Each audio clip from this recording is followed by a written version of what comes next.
Hey everyone, hope you're having an awesome day and feeling full of energy. Today, I'm going to take you through a detailed, behind-the-scenes look at how we diagnose and repair a refrigerant leak on a DAIKIN inverter air conditioning unit. This is a common issue we face with AC systems, and understanding the process can really help you appreciate the complexity and precision involved in keeping your home cool and comfortable. So, here's the situation. A customer reached out to us because their DAIKIN inverter AC had completely lost all its refrigerant gas. Basically, the system was running dry, which is a big problem because refrigerant is essential for cooling.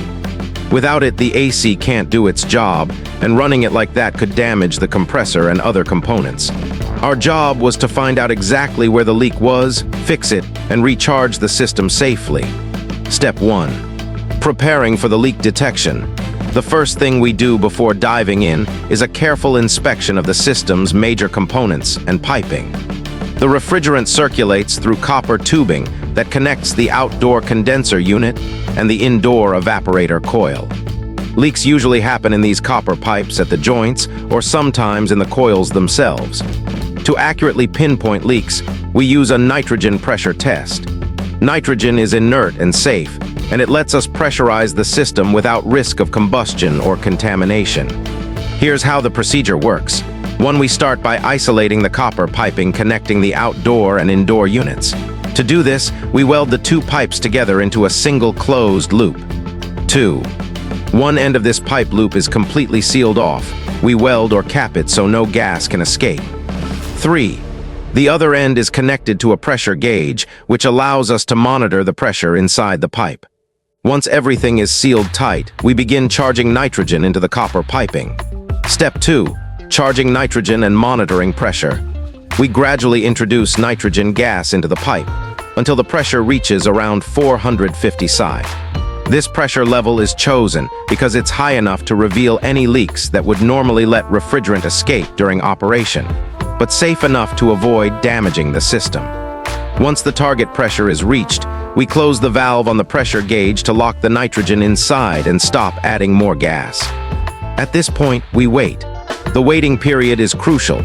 We let the system sit pressurized for 1 hour to observe if there's any drop in pressure. Step 3. Checking for pressure loss.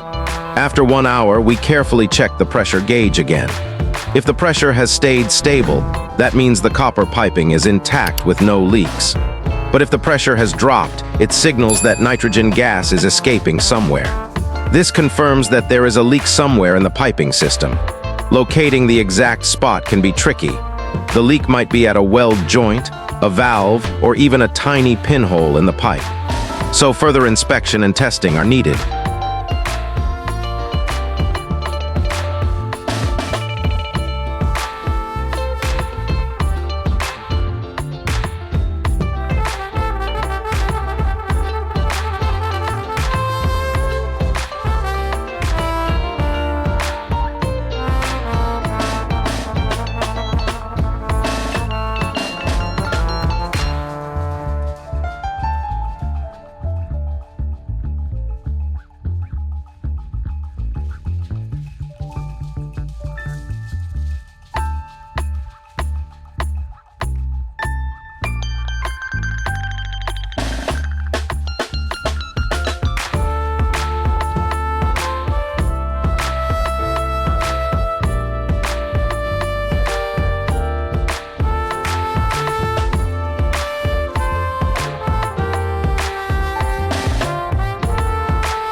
Step 4. Inspecting the indoor unit coil. Next, we move on to the indoor unit, also called the evaporator coil. The evaporator is responsible for absorbing heat from the indoor air. So if it leaks refrigerant, the cooling performance drops dramatically. To test this, we use the same nitrogen charging method. We isolate the evaporator coil, seal one end, connect the other end to the pressure gauge. Charge nitrogen up to 450 psi, monitor the pressure over 1 hour. Again, any pressure loss here indicates a leak in the evaporator coil.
its connections.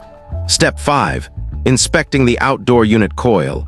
The last part of the system we check is the outdoor unit or condenser coil. The condenser releases the heat absorbed inside the house to the outside air. Leaks here are also common, especially because the outdoor unit is exposed to weather, debris, and physical damage. We repeat the nitrogen charging and pressure monitoring steps on the outdoor unit. Seal off one end. Connect pressure gauge on the other. Charge nitrogen to 450 psi. Monitor pressure for 1 hour. By systematically isolating and testing each major component and piping section, we can pinpoint exactly where the refrigerant is escaping. Why nitrogen? You might be wondering why we don't just use refrigerant itself or other gases for leak testing. Nitrogen is preferred because it's inert. It won't react chemically with any components. It's readily available and cost-effective. It's safe to handle under pressure. It gives accurate results without contamination. Once we've identified the leak location, the next steps involve repairing the leak. This could mean rewelding pipes, replacing damaged coils, or swapping out faulty valves. Evacuating the system with a vacuum pump to remove moisture and air. Recharging the system with the correct amount and type of refrigerant. Running the system to ensure everything operates smoothly without any pressure loss. Why this process matters? This thorough, step-by-step diagnostic and repair procedure is essential to prevent wasting refrigerant, which is costly and harmful to the environment, damage to critical components like the compressor, inefficient cooling and higher energy bills, system downtime and repeated service calls. Diagnosing a refrigerant leak isn't just about patching holes. It's a careful scientific process combining experience, the right tools, and patience. If you ever notice your AC isn't cooling like it used to, or if you hear hissing sounds near your outdoor unit, it's a good idea to call a professional to check for leaks before the problem worsens. Thanks for following along. If you want more deep dives into HVAC systems or have questions about your own AC, drop a comment below. Don't forget to like and subscribe for more expert tips and behind-the-scenes content. Stay cool and energized.